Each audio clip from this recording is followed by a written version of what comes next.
Hi, hello everyone. Welcome back again to UPSC Diary PYQ Club. We are reviewing the past for preparation of the future. Keep practicing. The key motto of this one is to prepare for the future by preparing the past, right? That's why the series name is PYQ to FYQ series. ठीक है.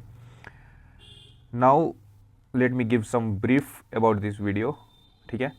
This is Telegram channel जहाँ पे आप अपने ये जो भी मैं वीडियो डिस्कशन कर रहा हूँ उसका सबसे इम्पोर्टेंट नोट जो कि पीडीएफ है, आप खुद यहाँ पे जाकर ज्वाइन कर सकते हो, पीडीएफ यहाँ से ले सकते हो and that's too absolutely free. हर रोज़ एक टारगेटेड वे में एक ईयर का पीवाईक्यू हम लोग करते हैं, ठीक है. और उसका वीडियो एक्सप्लेनेशन फिर हम लोग पोस्ट कर देते हैं by tagging that PDF note. Okay, आप यहाँ पे इस यूपीएससी डायरी पीवाईक्यू क्लब के टेलीग्राम चैनल में यहाँ पे जाना, सब टॉपिक होगा क्रैक सीडीएस एनडीए, और वहाँ से आप ज्वाइन कर लेना, ठीक है. वहाँ पे सारे आपको जितने भी ऑलरेडी हमने सीडीएस का पीवाईक्यू देख चुके हैं, ठीक है, जिसमें ज्योग्राफी कवर हो गया है. आने वाले जस्ट एनडीए के जस्ट तुरंत बाद हम लोग उसमें सीडीएस में हिस्ट्री कंप्लीट करेंगे, काफ़ी हॉलिस्टिकली करेंगे. उसका नोट्स मैं दिखाऊंगा धीरे धीरे, ठीक है. टिल देन अभी आप एनडीए का करो, 2 ईयर 3 ईयर और बाकी हैं. आई गेस इस वीडियो में हम लोग 2021 का डिस्कस करेंगे उसके बाद से, जो कि आज डे 7 का पार्ट है, ठीक है. और जैसे ही 24-25 वाला प्लेलिस्ट कंप्लीट होगा, मतलब इसमें पॉलिटी सेक्शन एनडीए का, will start with history right then and there, ठीक है.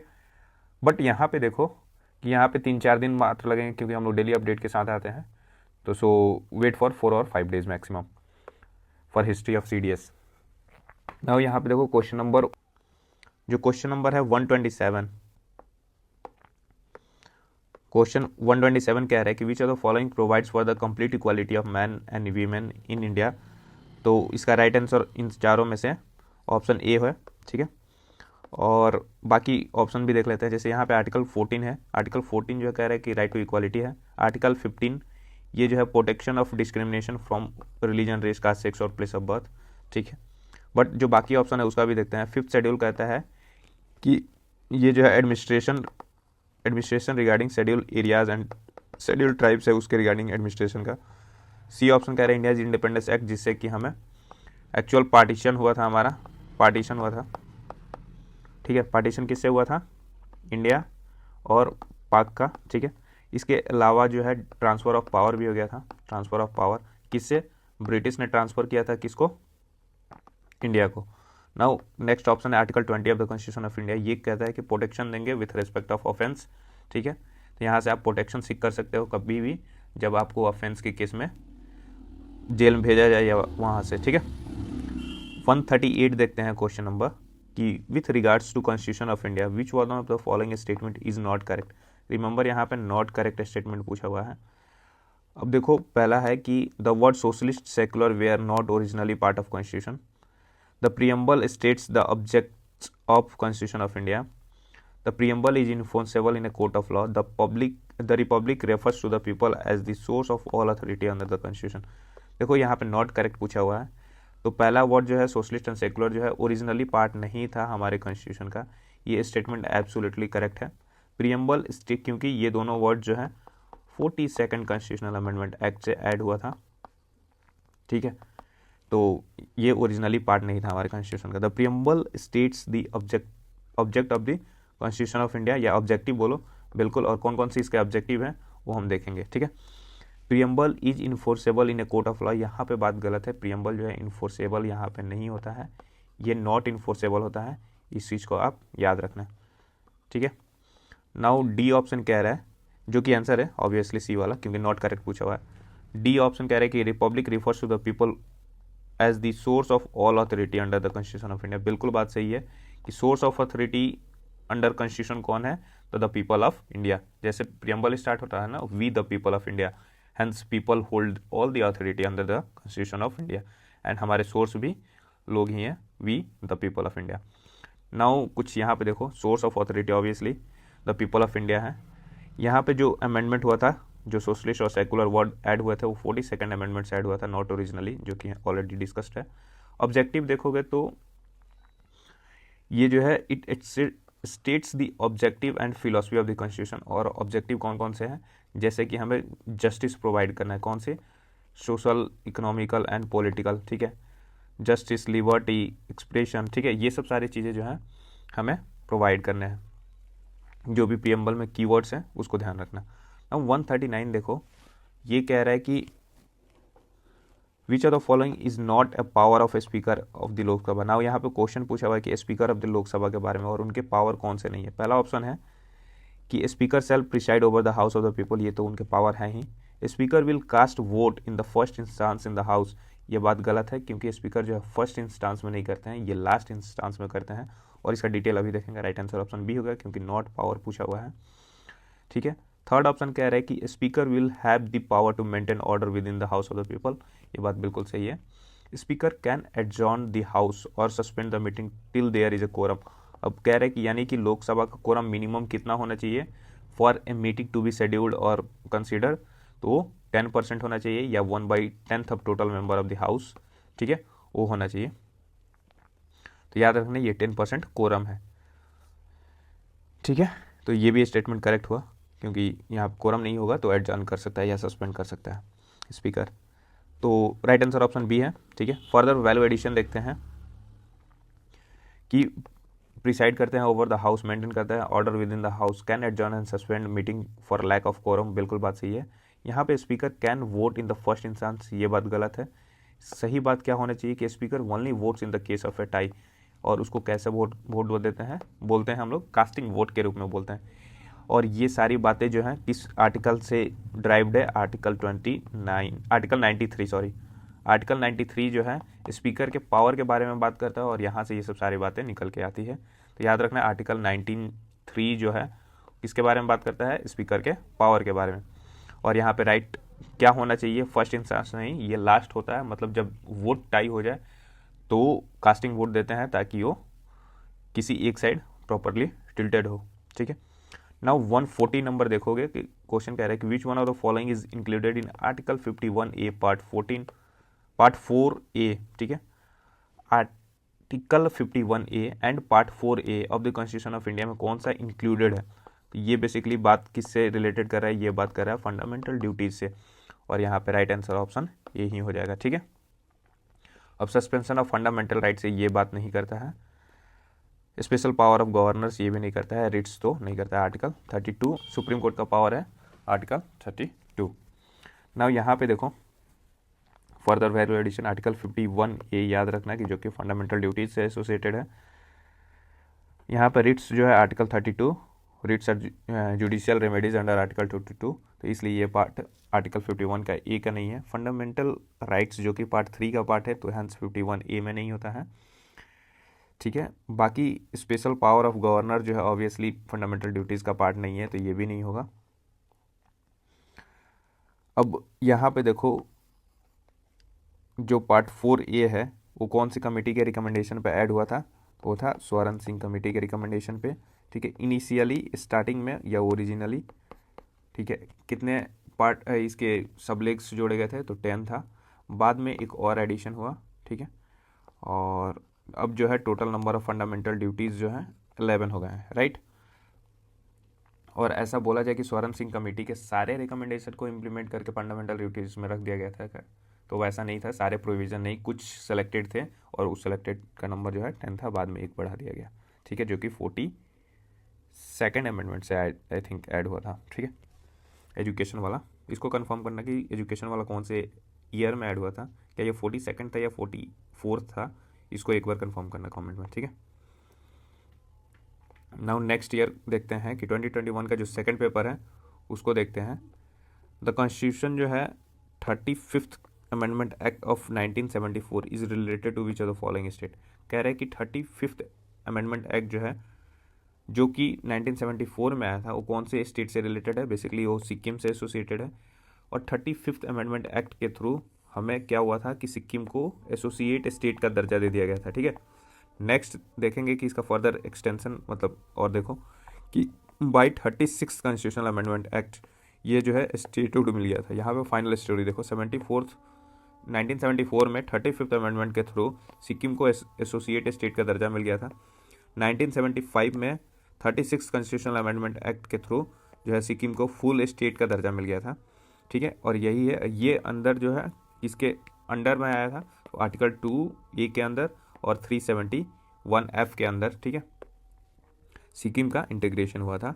तो 371F एंड 2A ये दोनों जो है सिक्किम के एसोसिएशन से एसोसिएटेड है, ठीक है।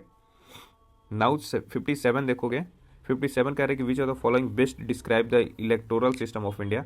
यहाँ पे इलेक्टोरल सिस्टम ऑफ इंडिया और वो भी जनरलिस्टिक बोल रहा है। तो पहला है कि first past the post system, ये है बेस्ट डिस्क्राइब करता है electoral system of India. Though we have some proportional representation also, और वो किसके लिए होता है, ये जब प्रेसिडेंट और राज्यसभा इलेक्शन होता है वहाँ पे प्रोपोर्शनल रिप्रेजेंटेशन को देखते हैं। जबकि first past the post system ये बेसिकली लोकसभा और स्टेट असेंबली का जब इलेक्शन होता है तो उसके थ्रू देखते हैं। क्या होता है first past the post system, इसमें यह है कि 4 कैंडिडेट वोट लड़ रहे हैं, ठीक है, और इसमें जो है सबसे ज़्यादा वोट पाएगा उसको हम विनर घोषित कर देंगे, ना कि ये 50% +1 होना चाहिए थ्रेशोल्ड, ठीक है। जो मैक्सिमम इन चारों में से वोट लेगा वो जीत जाएगा, यही होता है first past the post system, ठीक है। नाउ 58 नंबर है कि which of the following is a non justiciable right. अब कह रहे हैं कि इसमें से कौन सा नॉन जस्टिसेबल राइट है। तो right to adequate livelihood, right against exploitation, right of accused, right to life and personal liberty. ये देखो, ये फंडामेंटल राइट का पार्ट है, ये भी फंडामेंटल राइट का पार्ट है, ये भी फंडामेंटल राइट का पार्ट है, और ये जो है डीपीएसपी है। तो आपको पता होना चाहिए कि जो डीपीएसपी है वो नॉन जस्टिसेबल राइट है, और इसलिए राइट आंसर जो है ऑप्शन ए हो जाएगा। नाउ ये देखो, article right to adequate livelihood किस में है, आर्टिकल 39 में है। राइट अगेंस्ट एक्सप्लॉयटेशन किस में है, 23 एंड 24। राइट ऑफ एक्यूज्ड किस में है, आर्टिकल 22 में। Right to life and personal liberty article 21, ठीक है। फर्दर यहाँ पे देख लो, डायरेक्टिव प्रिंसिपल जो है नॉन जस्टिसिएबल होता है। इसमें क्या होता है कि people can not go to court, ठीक है। ये बेसिकली है, इसका एम या ऑब्जेक्टिव है कि ये डायरेक्टिव्स ऑफ द स्टेट्स के लिए काम करता है। Basically states take motivation and information from the directive principle of the state assembly to make laws, right. जैसे एग्जांपल देख लो, राइट टू एडुकेट लाइवलीहुड, ये क्या हुआ कि डीपीएसपी से उठाया गया और यहाँ से इसके थ्रू लॉ बना दिया गया, राइट। नाउ फंडामेंटल राइट देखोगे तो ये जस्टिसिएबल होता है। इसमें लोग अगर उनके राइट्स नहीं मिलते हैं तो कोर्ट जा सकते हैं उसके लिए। ये गारंटी फॉर द सिटीजन होता है कि ये आपको मिलना ही चाहिए। और सबसे एग्जांपल, बेस्ट एग्जांपल है इक्वालिटी बिफोर लॉ, या फिर right to life and personal liberty. Now 59 number देखो, 59 which one of the following is not a writ. यहाँ पर रिट से रिलेटेड काफ़ी क्वेश्चन आए हुए हैं। तो कह रहे कि अब बताओ कि रिट इसमें से कौन सा नहीं है। यहाँ पे देखो, पहला बात कि मंडमस रिट है, हैबियस कॉर्पस रिट है, सर्टियोररी ये भी है, और सर्विबिलिटी ये नहीं है। तो राइट आंसर ऑप्शन डी हो जाएगा। यहाँ पे देखो 5 तरह के रिट्स होते हैं, ठीक है। यहाँ पे देखो, पहला है कि मंडमस, जिसका मतलब होता है वी कमांड, ठीक है। Habeas corpus to have the body against illegal detention, and certiorari to be certified judicial review. Now बाकी रेस्ट के 2 कौन कौन से होते हैं हमें ये बता देना है। तो एक मैं बता देता हूं और दूसरा आप कमेंट में बताना, ठीक है। पहला क्या, मैं क्या बता रहा हूं कि क्यूओ वारंटो जो है, क्यूओ वारंटो जो है एक और रिट्स है। तो नंबर 1 मांडमस हो गया, दूसरा हैबियस कॉर्पस, तीसरा सर्टियोररी, और फोर्थ जो है क्यूओ वारंटो। पांचवा आपको बताना है कि पांचवा कौन सा है in the comment box, right.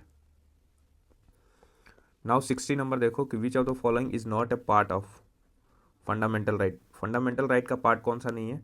तो पहला देखो, राइट टू एजुकेशन बिल्कुल फंडामेंटल राइट का पार्ट है, article 21A। Right to established educational institution by minorities, ये भी है अंडर आर्टिकल 30, ठीक है। और right to enforce with right to B confirmed with titles, इसका एवोल्यूशन हो गया था, इसलिए ये अब राइट नहीं है। राइट आंसर ऑप्शन इसका सी हो जाएगा, ठीक है, क्योंकि ये नहीं है अभी। फिर डी ऑप्शन है राइट अगेंस्ट अनटचेबिलिटी, आर्टिकल 17 है, ये भी एक फंडामेंटल राइट है, ठीक है। कन्फर्म टाइटल वाला ये रिमूव कर दिया गया था, इसका एवोल्यूशन है, ठीक है। कोई भी आर्टिकल टाइटल्स आपका पार्ट नहीं है फंडामेंटल राइट का। नाउ आर्टिकल 18 को अच्छे से देखना, वो क्या कहता है कि एवोल्यूशन ऑफ टाइटल की बात करता है, ठीक है। टाइटल का बात करता है कौन सा, आर्टिकल 18, ठीक है। नाउ देखो, सिटीजन सेल्फ फंडामेंटल राइट्स, ये 14 एंड 15 क्या करता है, complete equality of man and women, जो कि पहले हम डिस्कस कर चुके हैं। आर्टिकल 21 राइट टू एजुकेशन की बात करता है, और आर्टिकल 29 एंड 30 ये जो है राइट ऑफ माइनॉरिटीज़ की बात करता है। यहाँ पे देखो आर्टिकल 18 में एबॉलिशन ऑफ टाइटल्स की बात करता है, ना कि कन्फर्ड टाइटल्स की बात करता है, ठीक है। और एक टाइटल्स जो है can not be claim, titles क्या होता है, और एक्सेप्शन इसका है कि एक्सेप्शन जो है अगर एजुकेशन में आप काफ़ी टॉप नोच काम किए हैं, जैसे डॉक्टरेट डिग्री हो गया है ना, या फिर समथिंग प्रोफेसर का हो गया, ठीक है, तो ये सब टाइटल्स आप यूज़ कर सकते हो। Other titles Maharaja kind of things and वो सब चीज़ें टाइटल आप नहीं यूज कर सकते हो, राइट। अब यहाँ पे देखो 61 कह रहे कि which are the following is not a function of the constitution of India. यहाँ पे फंक्शन कौन सा नहीं है, तो राइट ऑप्शन हो जाएगा इसका answer option A, to ensure participation of good people in politics. ये जो है फंक्शन नहीं है ऑफ कॉन्स्टिट्यूशन ऑफ इंडिया। यहाँ पे इंश्योर नहीं करना, जरूरी नहीं कि गुड पीपल इन पॉलिटिक्स आए, क्योंकि आजकल आप देख रहे हो कि क्रिमिनलाइजेशन ऑफ पॉलिटिक्स काफ़ी ज़्यादा बढ़ा हुआ है। तो ensure participation of good people in politics, दो ये मोटो हो सकता है, बट ये फंक्शन नहीं है कॉन्स्टिट्यूशन ऑफ इंडिया का, ठीक है। नाउ बी ऑप्शन है to guarantee a set of rights to the citizen. ये बात बिल्कुल सही है, ऑब्वियसली जो भी हम लोग फंडामेंटल राइट्स की बात करते हैं ये सारे इसके अंदर आ जाएंगे। To define the power of the different organ of the government, ये भी बात सही है कि ये फंक्शन है कॉन्स्टिट्यूशन ऑफ इंडिया का। To create constitution for a just society, ये भी बात बिल्कुल सही है। Create condition for a just society, ये भी बात सही है। तो नॉट पूछा हुआ था, राइट आंसर ऑप्शन ए हो जाएगा, ठीक है। यहाँ पे देखो क्यों नहीं होना चाहिए, it does not ensure participation of good people in politics. Basically structure क्या है, स्ट्रक्चर जो है not on the basis of morality है, it's basis on the people will, जिसको आना है वो आ सकता है, ऐसा जरूरी नहीं है। अब नाउ पीपल को डिसाइड करना है कि उनके पार्टीज वो किसको सेलेक्ट करके भेज रहे हैं, गुड पीपल को या फिर क्रिमिनल्स को, ठीक है। So use your vote with logic not with emotions, right. क्योंकि क्या होता है कि लॉजिक कुछ अच्छे लोग होंगे but sometimes they don't belongs to your community and आपको उनको वोट नहीं दोगे। तो आजकल जो कास्ट वोटिंग होती है उसको आपको इग्नोर करना पड़ेगा, go with the good people, तभी जाके आप एक्सेल करोगे। Now it does not specify the supremacy of the judiciary, क्योंकि कॉन्स्टिट्यूशन जो है it self is supreme. Okay, now 68 number कह रहा है कि which of the following is not A feature of constitution of India. तो देखो फीचर ऑफ, यहाँ पे क्या पूछा है, यहाँ पे फंक्शन पूछा हुआ है कि कॉन्स्टिट्यूशन ऑफ इंडिया का फंक्शन क्या होता है, यहाँ पे फीचर पूछ दिया हुआ। तो देख रहे हो कितना यूजफुल चीज़ें हैं ये सब सारे प्रीवियस ईयर क्वेश्चन की, आपको पढ़ना क्या है वो पता चल जा रहा है। It provide a set of basic rules, बिल्कुल बात सही है। It specifies the power of the government, ये भी बात सही है। It is the supreme law of land, ये भी बात सही है। डी कह रहा है कि it specifies the supremacy of the judiciary, यहाँ पे सुप्रीमेसी ऑफ जुडिशरी नहीं है जबकि सुप्रीमेसी ऑफ कॉन्स्टिट्यूशन है, ठीक है। तो राइट आंसर ऑप्शन डी हो जाएगा। नाउ 69 नंबर देखोगे, 69 नंबर का which are the following statement about the attorney general of India is not correct. Already काफ़ी बार अटॉर्नी जनरल से रिलेटेड क्वेश्चन हम लोग देखे हैं, जिसका आर्टिकल जो है वो 76 है। नाउ कह रहे हैं कि नॉट करेक्ट बताना है। ही has the right of audience only in the supreme court of India. यहाँ पे ये ओनली कह के बात खत्म कर दिया, ये ऑल कोर्ट ऑफ इंडिया है, ठीक है। राइट ऑफ ऑडियंस 9 नंबर पहला ऑप्शन आपको पता चल गया, क्योंकि कह रहा है कि राइट ऑफ ऑडियंस होगा ऑल कोर्ट में। बी ऑप्शन कह रहा है कि he shall receive such renovation as the president में डिटरमाइन, ये बात सही है। He shall be qualified to be appointed as the जज ऑफ सुप्रीम कोर्ट, ये भी सही है। He shall give advice to the government of India on all legal matters, ये भी बात सही है, ठीक है, क्योंकि वो हाईएस्ट लॉ ऑफिसर होते हैं। तो राइट ऑप्शन आंसर ए हो गया। क्यों होगा, क्योंकि वो ऑल कोर्ट में बैठ सकते हैं और he has the only authority attorney general of India का। नाउ 70 नंबर लास्ट क्वेश्चन है, who among the following describe the directive principle of state policy as the novel feature. DPSP को novel feature किसने कहा था, तो B are Ambedkar ने कहे थे, ठीक है, इसको ध्यान रखना। और यही स्टेटमेंट ही है, ठीक है। यहाँ पे क्विक रिवीजन कर लेते हैं फाइनली कि equality of man and women article 14 and 15 में आता है। 14 एंड 15 के थ्रू होता है complete equality. Abolition of titles article 18 के थ्रू आता है, ये राइट नहीं है।